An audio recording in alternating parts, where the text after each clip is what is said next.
Hi, this is Nigel from Olive House International. I'm one of the founder of Olive House International Ministry, and I want to be talking to you today on the topic, the Spirit of Discernment. We're going to be doing a four-part series on this, the Spirit of Discernment, and I believe that this is one of the lost art in the church today, even as we speak. We find in 1 Corinthians chapter 12, 7 through 11, Paul spoke about the Spirit of gift that God has given unto the church. And we find here that we have in verse 11, we find these are all the works of the Spirit, the same Spirit, but God has given to the church to edify the church. And in verse 7, we picked up where we got the Spirit of wisdom, we got the Spirit of knowledge, we got the Spirit of faith, the Spirit of healing. That's the gift of healing. We have the spirit of miraculous power. We have the spirit of prophecy. We also have the spirit of speaking in tongues, different tongues, the spirit of interpreting tongues. But the spirit of distinguishing between spirits, we do not crave for. And I think that's one of the lost art in the church today as we speak. And that's what we're going to have our fourth topic on, the spirit of discernment. We find here where God is saying we need that spirit of discernment. If there's ever a time that we need it, is in the church, and it is now. Not only in the church, but also in our physical and social life that we need it. If we have the spirit of discernment as believers, it would help us to make some decision that we make that we should not have made in the first place.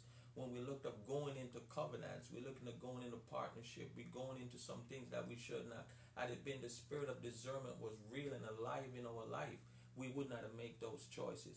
And here we find in Acts chapter 16, and that's where we're going to be rooting our topic coming from. The spirit of discernment come alive in Paul's life with this young lady that we're going to be seeing. It's evident that God wants that to be something in our life, and we have to be fit and ready to ride. You say, well, why would I want the spirit of discernment and not want the spirit of prophecy? And I'm not saying that the spirit of prophecy, you don't need that. But I'm saying, why would I want the spirit of discernment? I'm going to show you three ways and three meanings of why you really need it in your life. One is the ability, when you have the spirit of discernment, it gives you that ability to distinguish. Is this force that I'm going up against? Is it divine? Is it demonic? Or is it just from a human standpoint? When you have the spirit of discernment, it will allow you to find out, is this that is coming up against me, is it the spirit of demonic force? And sometimes we embrace some things because we do not know from whence they come. Also, number two, it helps us in our prayer to be more effective, especially when we know what are we praying against. The spirit of discernment will allow us to know when our prayer need to be more effective, because this is spiritual warfare.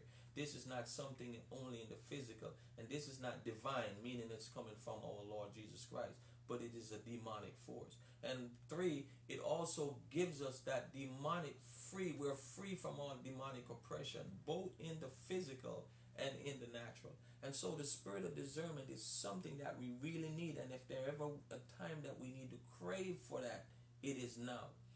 We'll see in Paul's life, that was one of the spirit that was evident in his life. Because in Acts chapter 16 that we're going to be looking at. So we're going to be looking at Acts chapter 16 from 16 through 25.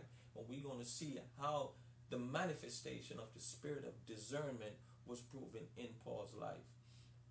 It is something that we need in our life. I personally seek God for that spirit, a spirit of discernment, being as an intercessor and a part of the intercessor ministry of Olive House, and also one of